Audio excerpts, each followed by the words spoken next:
Good morning dear students. BSc first year maths की जो हमारी लेक्चर सीरीज में कल जो हमारी क्लास ली थी उसमें हमने अनंत श्रेणी के बारे में डिस्कस किया था कि इनफाइनाइट सीरीज क्या होती है। और उसके बाद हमने बताया कि तीन तरह की कन्वर्ट सीरीज हो सकती है हमारे पास, एक अभिसारी श्रेणी, एक अपसारी, और तीसरी हमने बताया था दो लाइमा। कन्वर्जेंट सीरीज, डाइवर्जेंट सीरीज और ऑसिलेटिंग सीरीज, तीन सीरीज के बारे में हमने डिस्कस किया था। और उसके बाद में जो लास्ट में हमने डिस्कस किया था कि ज्योमेट्रिक सीरीज गुणोत्तर श्रेणी के अभिसरण के बारे में, कन्वर्जेंस के बारे में हमने पता किया था। और हमने बताया था कि गुणोत्तर श्रेणी में जो कॉमन रेशियो होता है जिसको हम सार्वय अनुपात बोलते हैं, अगर उसका मान -1 से बड़ा और 1 से छोटा है तो आपकी श्रेणी कन्वर्जेंट होगी, और एक या एक से बड़ा है तो आपकी सीरीज डाइवर्जेंट होगी। ये हमने डिस्कस किया था। इससे आगे चलते हुए हम इनफाइनाइट सीरीज की कुछ प्रॉपर्टीज के बारे में डिस्कस करेंगे। अनंत श्रेणी की कुछ प्रॉपर्टीज, गुणधर्म के बारे में हम कुछ डिस्कस करेंगे। तो लिखेंगे गुणधर्म, स्टार्ट करके लिखेंगे प्रॉपर्टीज।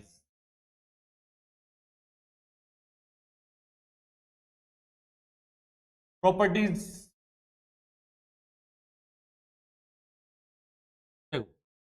हम सीरीज के कन्वर्जेंस या डाइवर्जेंस को चेक करने के लिए क्या करते हैं?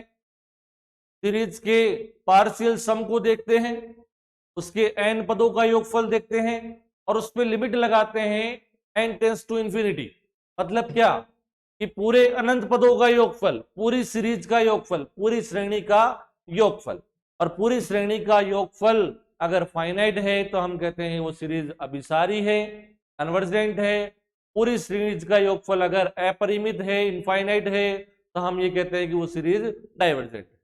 ठीक है, तो कहने का मतलब क्या है कि अनंत पदों का योगफल ज्ञात करने के लिए अगर एक दो पद में छोड़ भी दूं, सीरीज में से मैं एक दो पद छोड़ भी दूं या एक दो पद एडिशनल ऐड भी कर दूं, तो सीरीज के कन्वर्जेंस और डाइवर्जेंस पे कोई फर्क नहीं पड़ता। अरे अनंत संख्याएं हैं हमारे पास, उसमें एक दो अनंत संख्या होगा सम है, अगर अगर मैंने उसमें एक दो संख्या जोड़ भी दी या एक दो संख्या मैंने उसमें से हटा भी दी, तो उसके कन्वर्जेंस डाइवर्जेंस मतलब उसके योगफल पे कोई फर्क नहीं पड़ेगा। आगे बात समझ में? चलिए, तो लिखेंगे पहली प्रॉपर्टी, लिखेंगे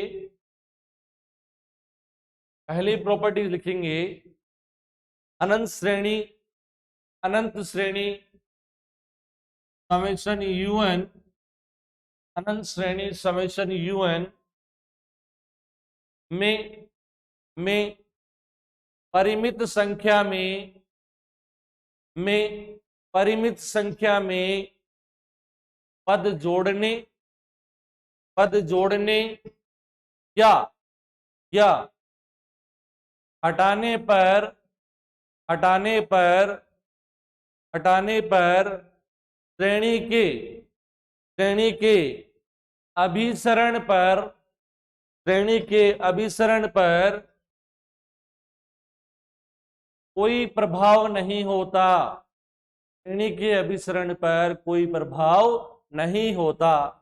ठीक है, मतलब कन्वर्जेंट है तो कन्वर्जेंट ही रहेगी, एक दो पद हटा भी देंगे आप उसमें से तो कोई फर्क नहीं पड़ेगा, और एक दो पद एडिशनल जोड़ भी देंगे तो भी उसमें कोई फर्क नहीं पड़ेगा। आगे बताएंगे कि क्यों जोड़ेंगे क्यों हटाएंगे।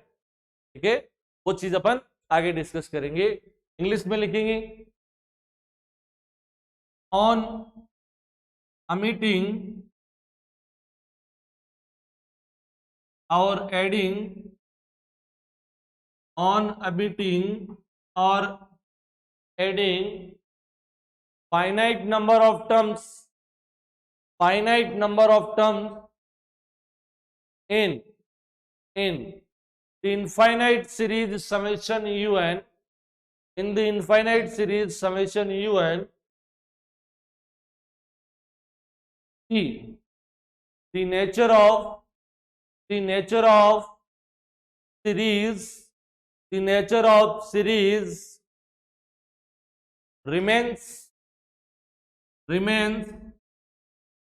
unchanged remains unchange.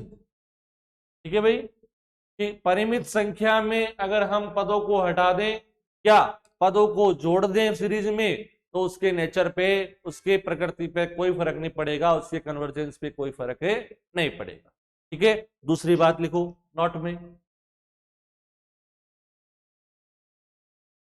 नोट में दूसरी बात लिखेंगे, अनंत श्रेणी, अनंत श्रेणी समेशन यूएन, समेशन यूएन,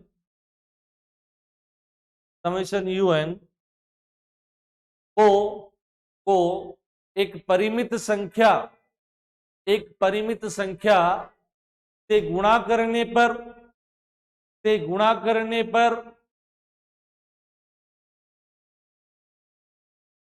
से गुणा करने पर श्रेणी के अभिसरण पर, अभिसरण पर या प्रकृति पर, प्रकृति पर कोई प्रभाव नहीं पड़ता, कोई प्रभाव नहीं पड़ता। ओके, लिखेंगे on multiplying, on multiplying the given infinite series, the given infinite series summation un, summation un by a finite number, a finite number is the nature of, the nature of series, the nature of series remains unchanged। ठीक है भाई, मतलब क्या कि श्रेणी दी हुई है, अनंत श्रेणी दी हुई है, जैसे मैं आपके सामने लिख दूं 1 + 1 upon 2 square plus 1 upon 2 cube plus 1 upon 3 2 की पावर 3, सॉरी यहाँ पर 1 अपॉन 2 की पावर 1 लिख दो, यहाँ पर 1 और लिख दो 2 की पावर 4, ये एक सीरीज है। तो मुझे सीरीज का nवां पद लिखना है, n टर्म लिखना है। तो देखो मैं यहां से एनालिसिस करता हूं तो सीरीज में एक सीक्वेंस नहीं बैठ रहा है, सीरीज में एक सीक्वेंस ही नहीं पड़ रहा है, मतलब एक नियम नहीं बन पा रहा है। समझ में आ रही बात? अगर मैं इसको लिखूंगा तो भी 2 की पावर 0 लिखूंगा, यहां भी 2 की पावर 0 लिखूंगा। समझ में आ रही बात? 2 की पावर 0 मतलब 1। तो ये देखो 2 की पावर 0 के बाद में वापस 2 की पावर 0 आ गया, फिर 1 आ रहा है, 2 आ रहा है, 3 आ रहा है, 4 आ रहा है। ये दोनों पदों में से एक पद को मुझे हटाना पड़ेगा अगर मुझे एक नियम बनाना है यहां पर। ठीक है, तो मैं इस पहले पद को छोड़ दूं, अगर इसको मैं क्या कर दूं, यहां पर नेग्लेक्ट कर दूं, हटा दूं। ठीक है, तो यहां से मेरा एक सीक्वेंस बैठ रहा है, देख रहे हो?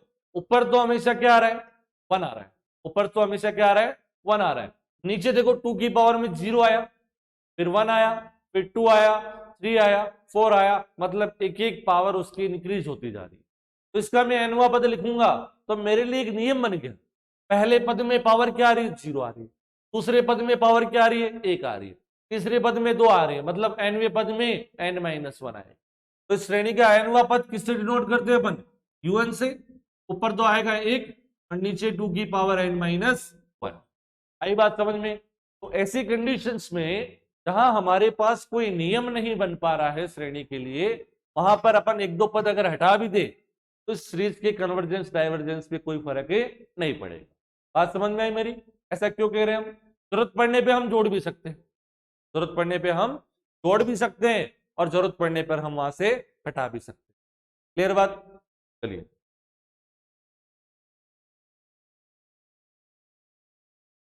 अब देखिए,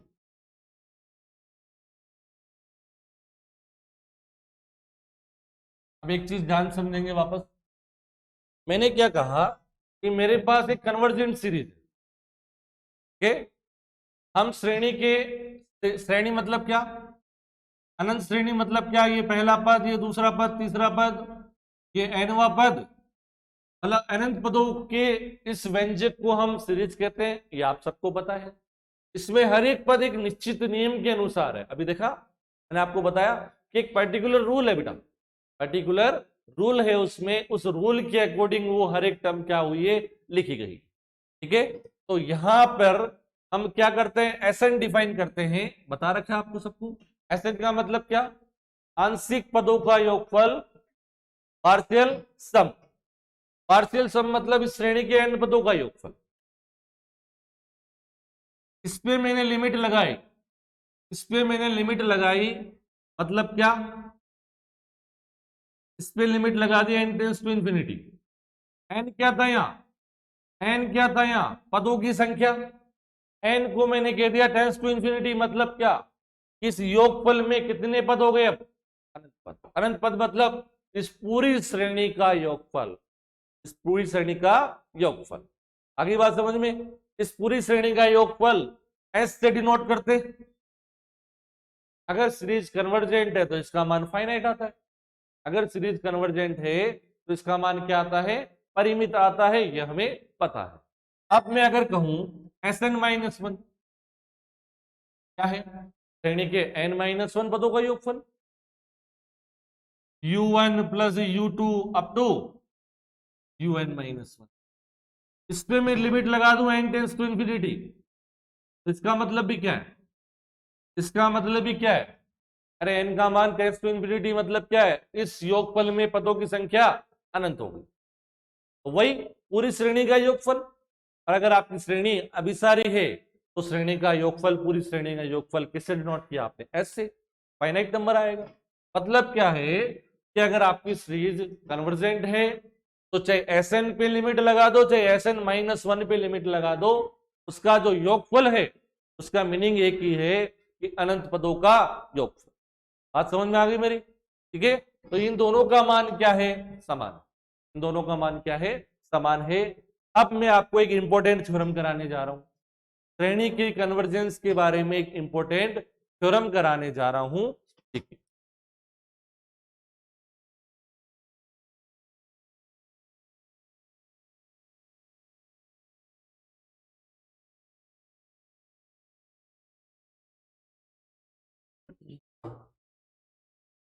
थ्योरम लिखेंगे, इंपॉर्टेंट थ्योरम है, एग्जाम में आई हुई है फर्मी, ठीक है। यदि यदि श्रेणी श्रेणी समेशन ऑफ यूएन अभिसारी है, अभिसारी है, तो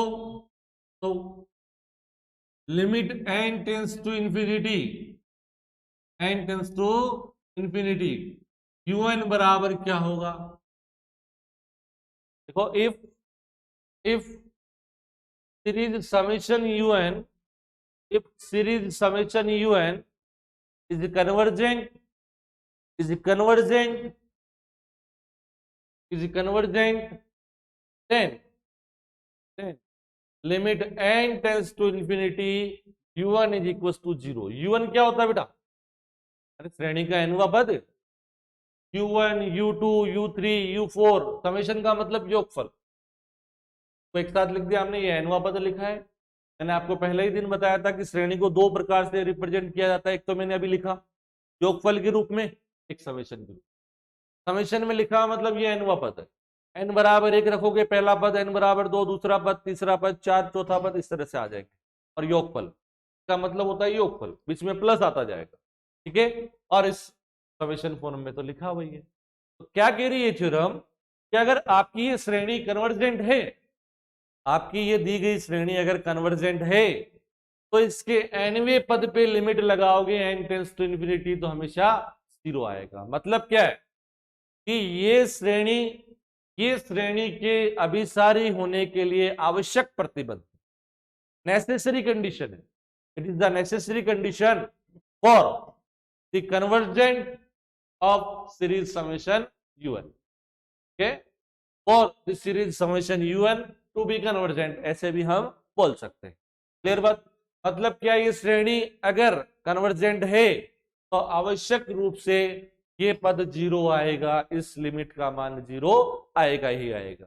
तो यहां से हम एक निष्कर्ष निकाल सकते हैं, यहां से हम एक निष्कर्ष निकाल सकते हैं कि अगर ये मान 0 नहीं आया, अगर ये मान 0 नहीं आया, तो श्रेणी कंफर्म निश्चित रूप से क्या होगी, अपसारी होगी, डाइवर्जेंट होगी, अभिसारी नहीं होगी, क्योंकि श्रेणी के अभिसारी होने के लिए ये तो नेसेसरी है ही। अगर ये जीरो नहीं है इसका मतलब श्रेणी अभिसारी नहीं है, कौन सी होगी फिर, अपसारी होगी, डाइवर्जेंट। तो ये चीज अपन आगे क्वेश्चंस में काम मिले। ठीक है, अब बात सुनना मेरी, ये है क्या, नेसेसरी कंडीशन है, सफिशिएंट कंडीशन नहीं है। कई कल को आप कह दो कि सर ये जीरो आ रहा है तो श्रेणी कन्वर्जेंट होगी, ये जीरो आ रहा है तो श्रेणी क्या होगी, कन्वर्जेंट होगी, ऐसा जरूरी नहीं है। श्रेणी अभिसारी है, कन्वर्जेंट है तो ये जीरो होगा, ये जीरो है तो जरूरी नहीं है कि श्रेणी क्या हो, कन्वर्जेंट हो। श्रेणी कन्वर्जेंट भी हो सकती है और श्रेणी डाइवर्जेंट भी हो सकती है। मैं आपको एग्जांपल लेकर समझाऊंगा। मैं एक ऐसा एग्जांपल आपको दूंगा इसमें इसका मान जीरो आ रहा है लेकिन श्रेणी कन्वर्जेंट नहीं है, श्रेणी क्या है, डाइवर्जेंट। आई बात मेरी समझ में? ठीक है, अच्छे से समझ में आई ये बात। तो ये थ्योरम है क्या, अगर मैथमेटिकल में लिखूं इसको तो summation un is convergent and implies limit n tends to infinity un बराबर जीरो। बोलो समझ में आई मेरी बात? देखो इसका मतलब समझना, ये है तो ये होगा, ये है तो ये होना जरूरी नहीं है।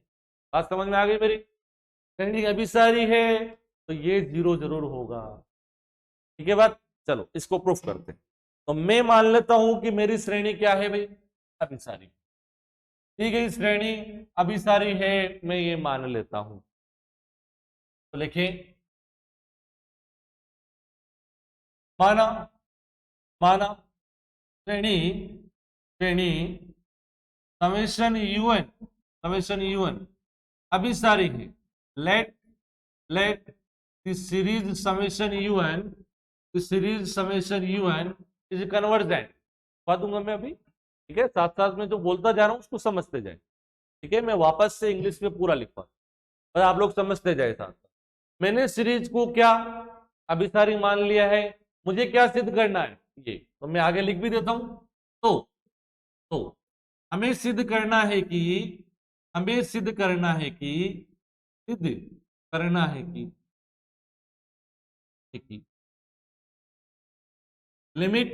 Limit n tends to infinity un बराबर, बोलो बात समझ में आई यहां तक?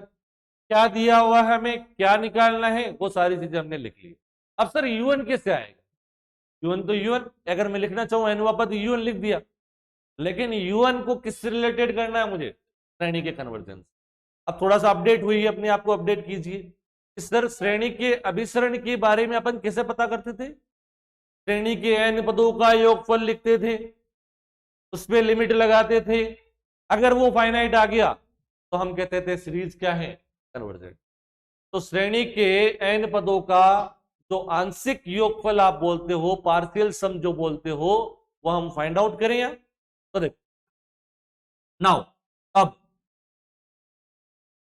Sn बराबर श्रेणी के प्रथम n पदों का योगफल, क्या u1 plus u2 plus u3 up to un minus 1 और प्लस श्रेणी के n पदों का योग एंड Sn माइनस 1 श्रेणी के n माइनस 1 पदों का योगफल u1 plus u2 plus u3 plus un minus 1।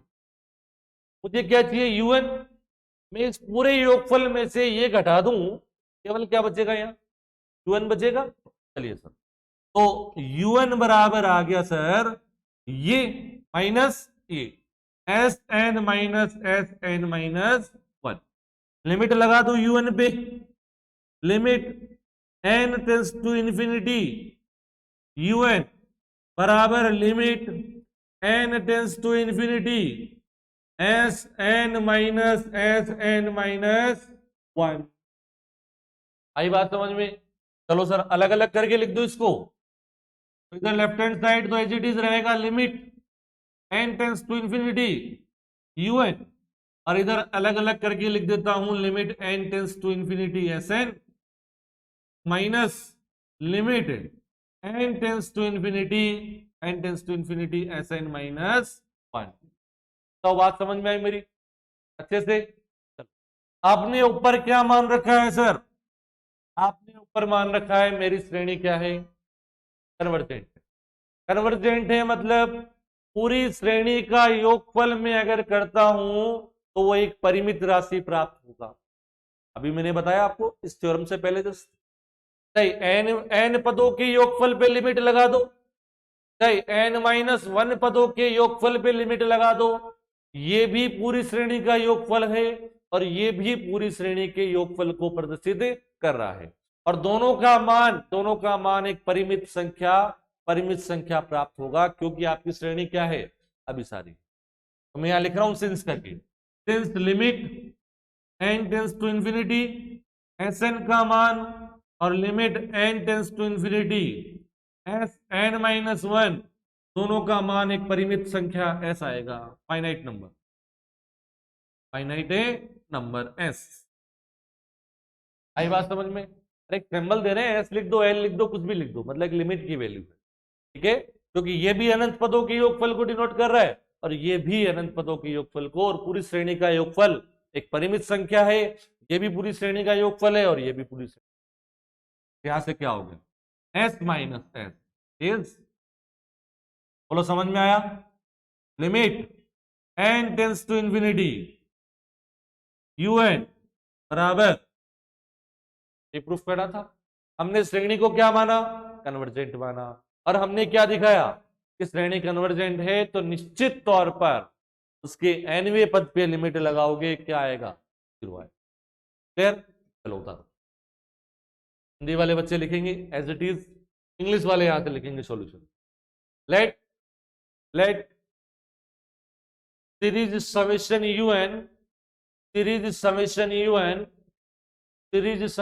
un is convergent, then we have to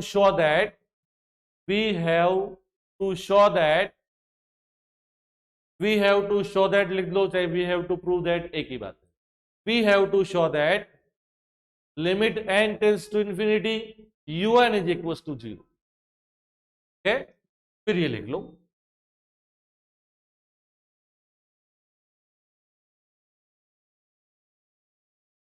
आराम आराम से लिखो। तो यहां से सर हमें एक चीज तो कंफर्म हो गई, अगर इस लिमिट का मान 0 नहीं आया, इस लिमिट का मान 0 नहीं आया तो निश्चित तौर पर हमारी श्रेणी अभिसारी नहीं होगी, अपसारी होगी, डाइवर्जेंट ही होगी, क्योंकि ये आवश्यक प्रतिबंध है, नेसेसरी कंडीशन है। जैसे मैं कह दूं कि बीएड करने के लिए हमें ग्रेजुएशन की डिग्री जरूरी है, आवश्यक प्रतिबंध है ये। अगर ग्रेजुएशन की डिग्री आपके पास नहीं है तो मैं क्या कहूंगा कि सर बीएड नहीं कर सकते आप, कोई भी हालत बीएड तो नहीं कर सकते। समझ में आ गई बात? तो नेसेसरी कंडीशन जो है वो अगर होल्ड हो रही है तो हम ये कह सकते हैं, लेकिन वही होल्ड नहीं हो रही है तो आपकी जो रिक्वायरमेंट है वो कभी फुलफिल नहीं हो। इसलिए ये आवश्यक प्रतिबंध है अभिसारी होने के लिए। अगर ऐसा नहीं है तो आपकी श्रेणी निश्चित तौर पर अभिसारी नहीं होगी, अपसारी होगी, डाइवर्जेंट ही होगी। तो इस चीज को हम, हाँ बेटा कोई दिक्कत आ रही? चलो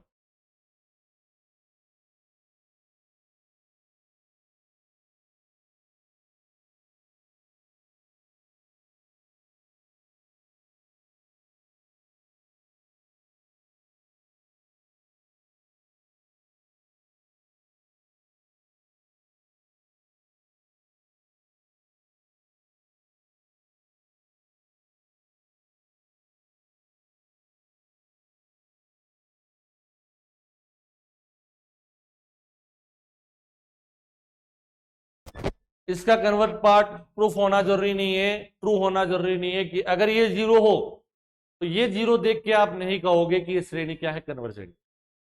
कन्वर्जेंट है तो ऐसा होगा, लेकिन ये है तो जरूरी नहीं है कि कन्वर्जेंट हो। ये मैं एक आपको एग्जांपल से समझाऊंगा।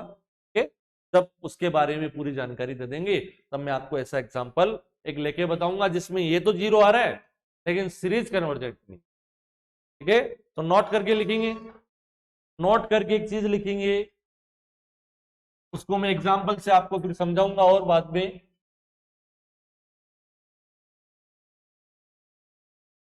नोट करके लिखो, इस प्रमेय का नोट नंबर फर्स्ट डाल लू। इस प्रमेय का, इस प्रमेय का विलोम, विलोम सत्य होना, सत्य होना आवश्यक नहीं है, आवश्यक नहीं है। That is, that is limit n tends to infinity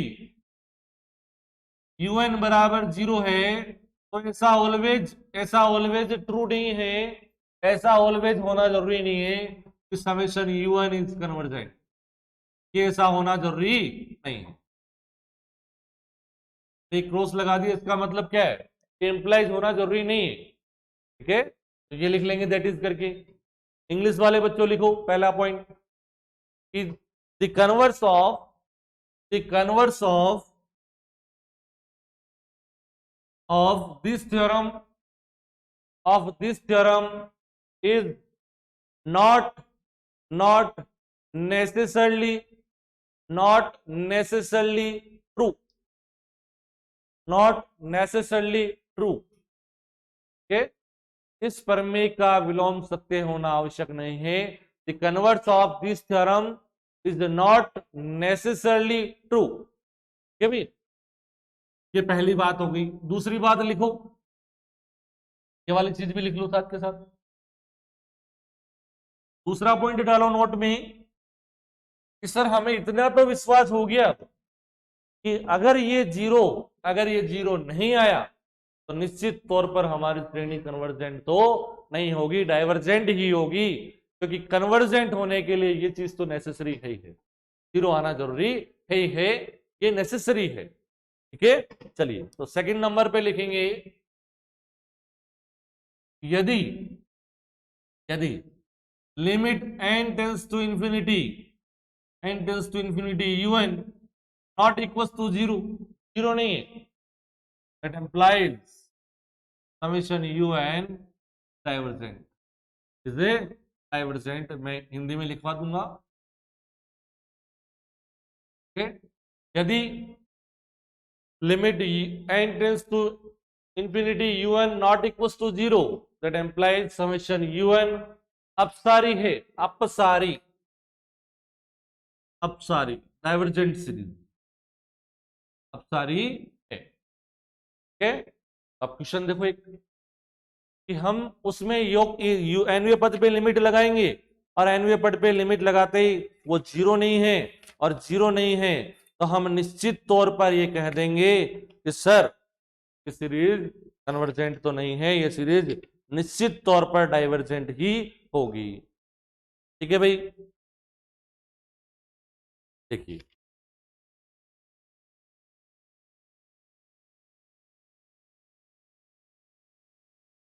बिठा दू, तो बिठा दू।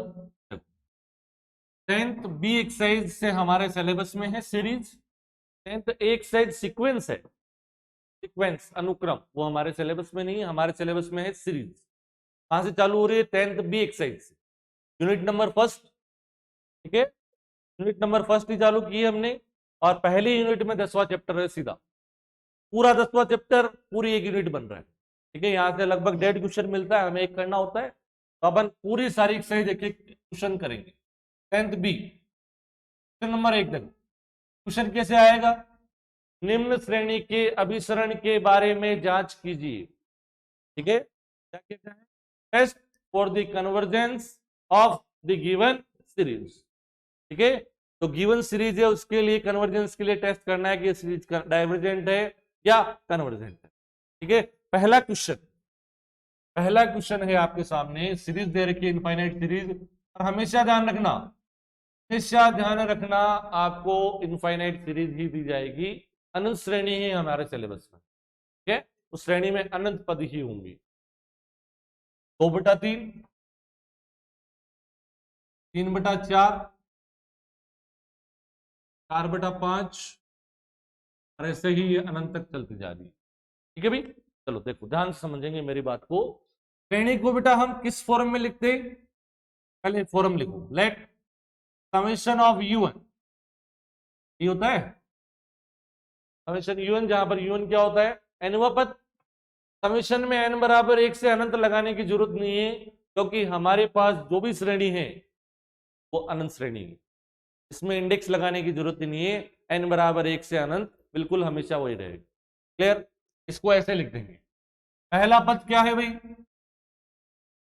u1 plus u2 plus u3 plus u4, ऐसे चलता जाएगा। अतः श्रेणी का एनवा पद लिखूं मैं। पहले पद में अंडर रूट आ रहा है, दूसरे पद में भी अंडर रूट आ रहा है, तीसरे पद में भी अंडर रूट आ रहा है। इसका मतलब क्या है? एनवी पद में भी अंडर रूट तो आएगा।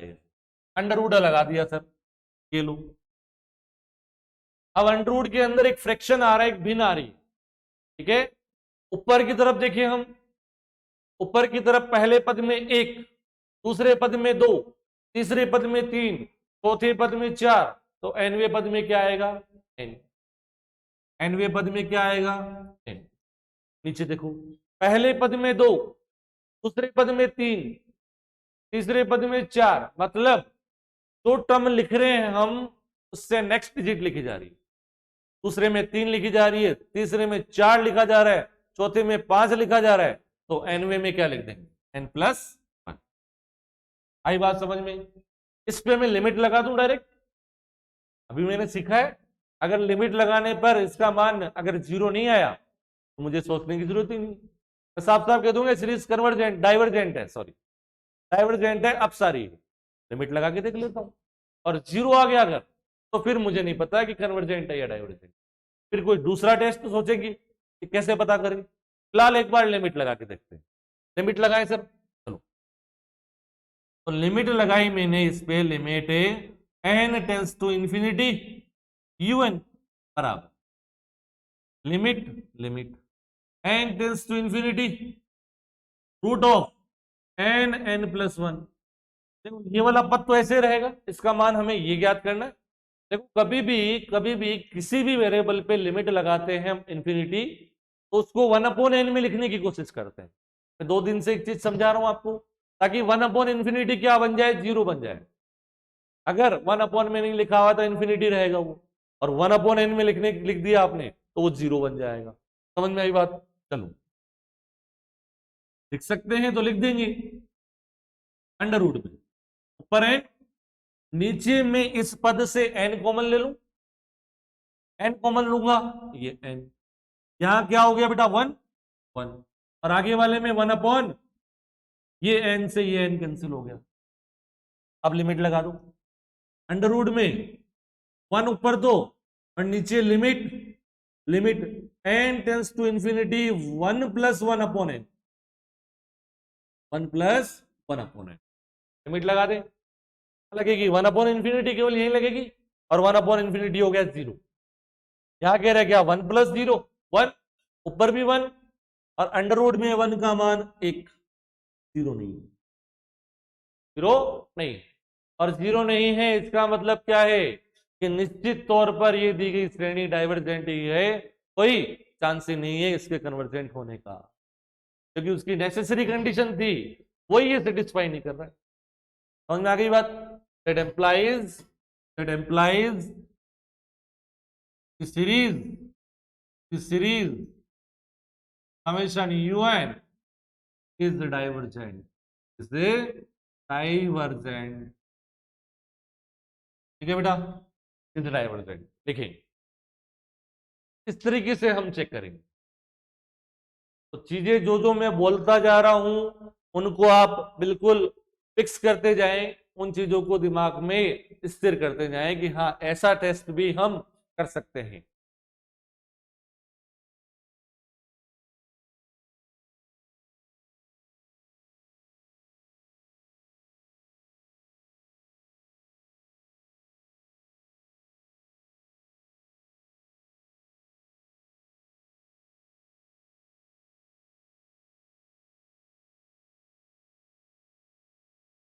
आराम आराम से उतार लो धीरे धीरे।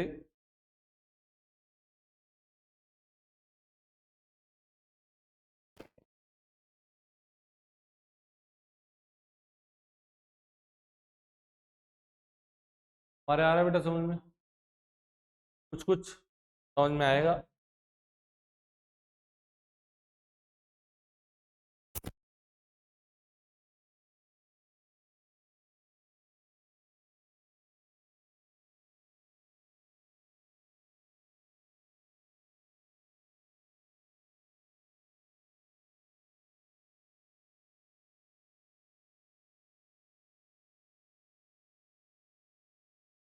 लिमिट लगानी है यहाँ पर, लिमिट लगानी है मतलब क्या, जहां n का पद है उसी भी तो लिमिट लगेगी। जैसे मैं लिख दूं यहाँ पर 2 plus 4x plus 3x square, मुझे x टेंस टू 0 लिमिट लगानी है, इस पे थोड़ा लगेगी, जहां पर x का फंक्शन है वहीं तो लगेगी।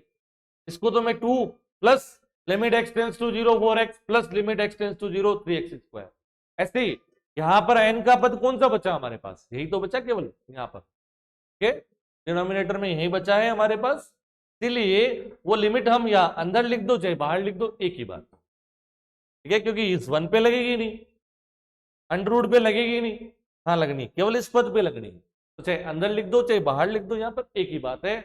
लिखने का मतलब क्या है कि इस पूरे फंक्शन में जहां जहां n है वहां हम क्या लिख देंगे, इन्फिनिटी, कहने का मतलब ये है, ठीक है। चलिए क्लियर सबने, आगे बढ़ते हैं। देखो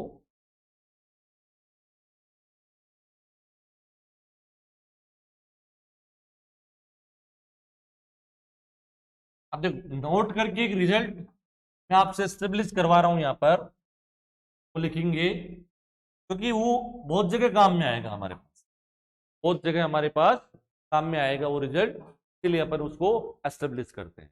नोट करके लिखेंगे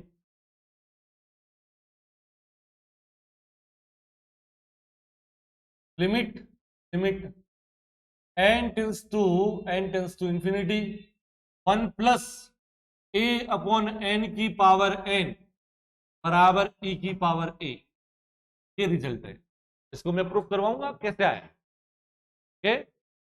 हमेशा ये रिजल्ट ध्यान रखना है, limit n tends to infinity 1 plus a upon n की पावर n e की पावर a होगा, मोस्टली आपको यहां पर एक या दो मिलेगा, पूरी सीरीज की बात कर रहा हूं, ठीक है। अब एक मिलो, दो मिलो, तीन मिलो, कितना मिलो, हमें तो एक कह दिया, फिक्स कर दिया, ठीक है। अब बात सुनो, इसको सॉल्व करें बेटा। पहले हमने बाइनोमियल थ्योरम पढ़ा है द्विपद पर में, 1 प्लस एक्स की पावर n, 1 प्लस एक्स की पावर n कैसे लिखते हो बेटा, 1 plus n x plus n minus 1 upon 2 factorial x square, पढ़ा हुआ है या नहीं, वही मैं लिखता हूं।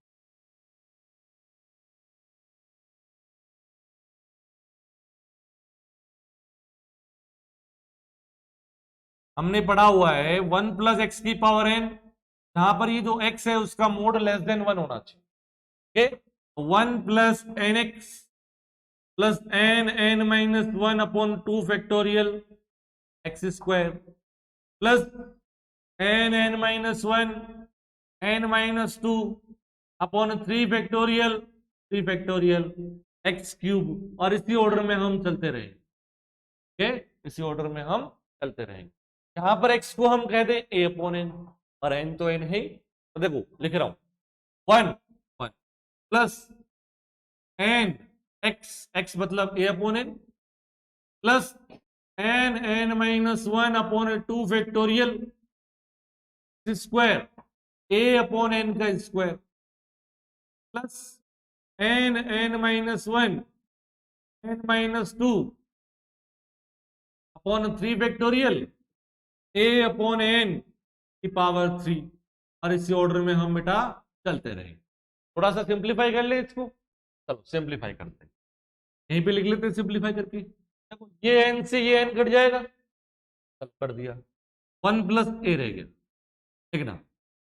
यहां पर ये n स्क्वायर हो गया बेटा नीचे, इस n स्क्वायर से एक n ये कट जाएगा, कितना रह गया, एक n, और वो एक n मैंने n माइनस 1 के नीचे लिख दिया, तो क्या आया एन माइनस का 1/n मल्टीप्लाई ए स्क्वायर अपॉन 2 फैक्टोरियल प्लस, यहां देखो क्या हो गया, एन क्यूब, एक एन तो कट जाएगा बेटा, एक एन तो कट जाएगा, यहां पे क्या बच गया, एन स्क्वायर।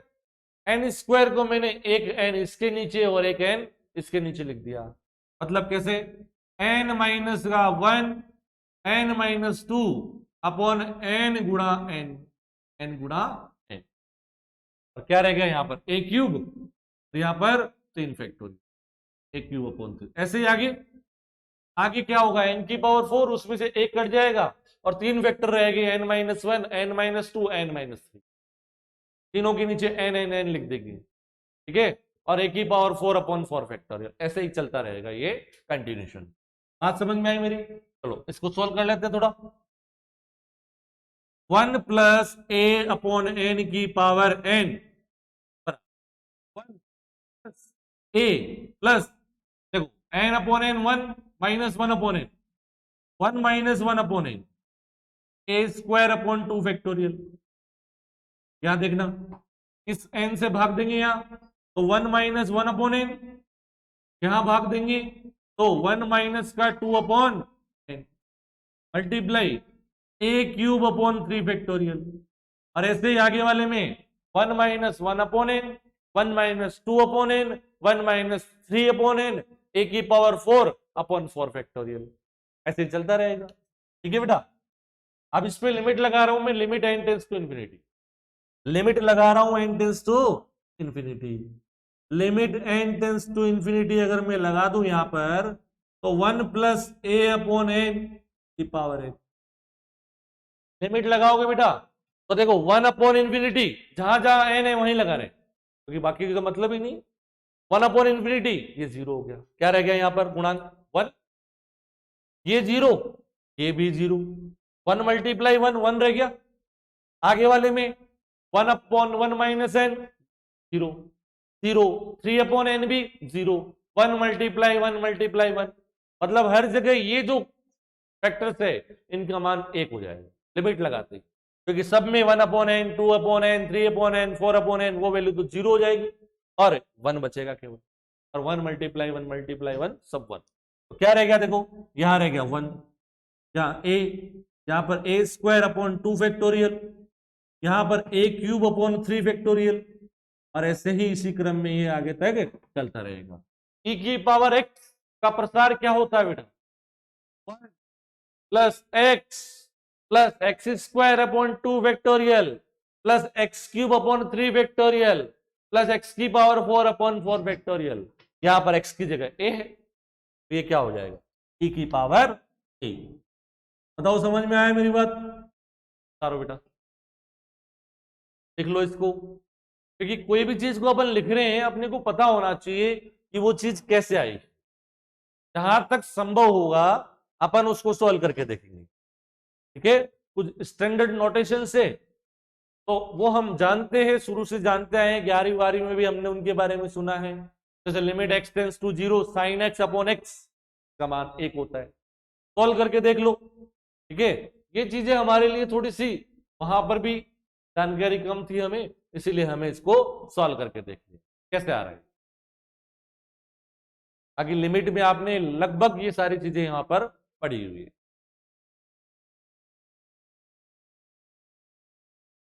क्योंकि इस पे बेस्ड हमें क्वेश्चन मिलेंगे, इस एक्सरसाइज में इस तरह की कंडीशन हमें बहुत बार मिलेगी, और वहां हम डायरेक्ट लिखेंगे हम, क्योंकि बार बार में थोड़ा ना सॉल्व करेंगे, एक बार हमने नोट करके इस चीज को लिख लिया अच्छे से।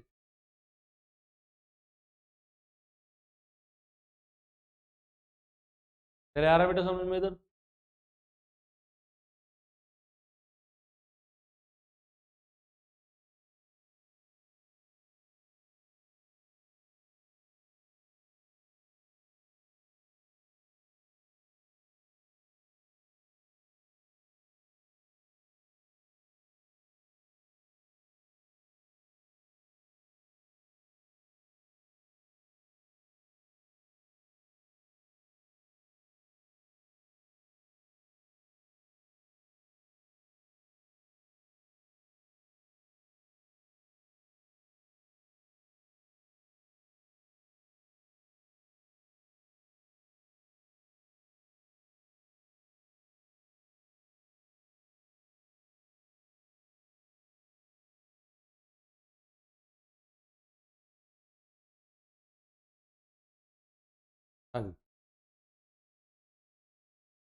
कुछ आ रहा है बेटा तुम्हारे समझ में? इधर आएगा, समझ में आएगा।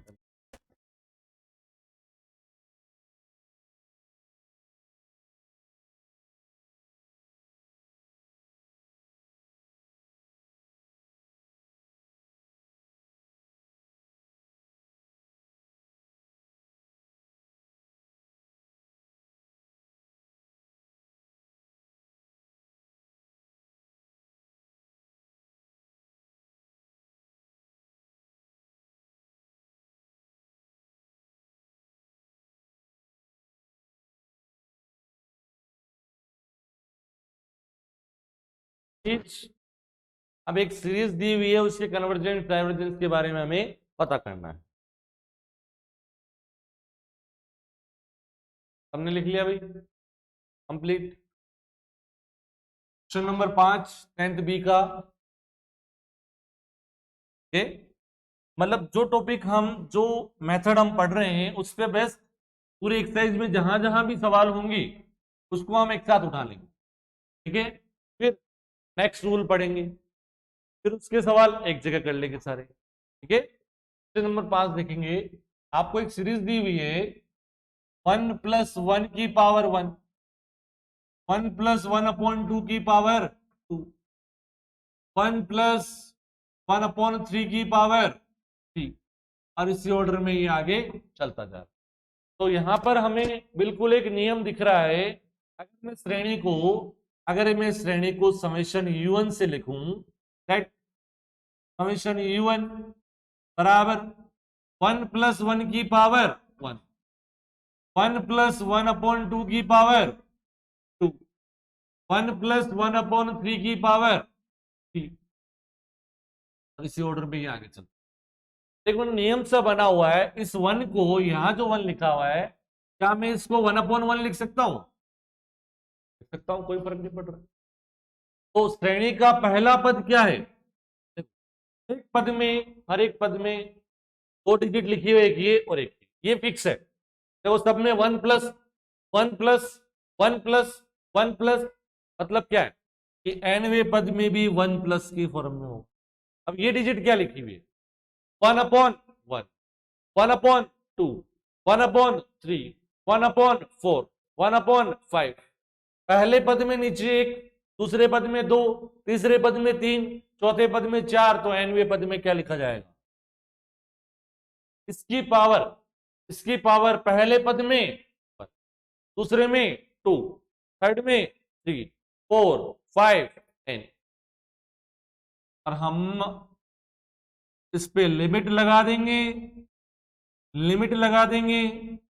और लिमिट लगा देंगे किस पे? nवें पद पे लिमिट लगा देंगे, n टेंड्स टू इंफिनिटी। अभी हमने सीखा है, अगर इसका मान 0 नहीं आया, तो हम कह देंगे कि सीरीज डाइवर्जेंट है, अपसारी है। अभी सिखाया, limit n tends to infinity 1 + a/n की पावर n। a का मान क्या है? 1। यहां पर a का मान क्या है? 1। तो इस पूरे लिमिट का मान क्या हो जाएगा बेटा? e की पावर 1, और e की पावर 1 का मान होता है 2.7172 ऐसा कुछ। ठीक है, जो कि 0 नहीं, कुल मिला के बात 0 नहीं है। इस लिमिट का मान 0 नहीं आया तो निश्चित तौर पर that employees the series summation un अपसारी है। Summation un is divergent. बताओ समझ में आया? जैसे चलो देखो, तो आज हमने सीरीज के कॉन्सेप्ट में एक थ्योरम पढ़ी, और वो क्या है? श्रेणी के अभिसारी होने के लिए आवश्यक प्रतिबंध था। और वो क्या था कि श्रेणी के nवें पद पे अगर लिमिट लगाई जाए n टेंड्स टू इंफिनिटी, अगर उसका मान 0 आता है तो वो नेसेसरी कंडीशन, मतलब श्रेणी अभिसारी है तो उसका मान 0 आएगा। तो वहां से हमने क्या कंक्लूजन निकाला? कि अगर उसका मान 0 नहीं है तो निश्चित तौर पर श्रेणी अभिसारी तो नहीं होगी। कौन सी होगी फिर? डाइवर्जेंट, अपसारी। ठीक है, देखेंगे। तो आज के लिए इतना ही। इससे आगे हम एक्सरसाइज के क्वेश्चंस के बारे में चर्चा करेंगे, और कुछ नए नियमों के बारे में बात करेंगे। ओके, धन्यवाद।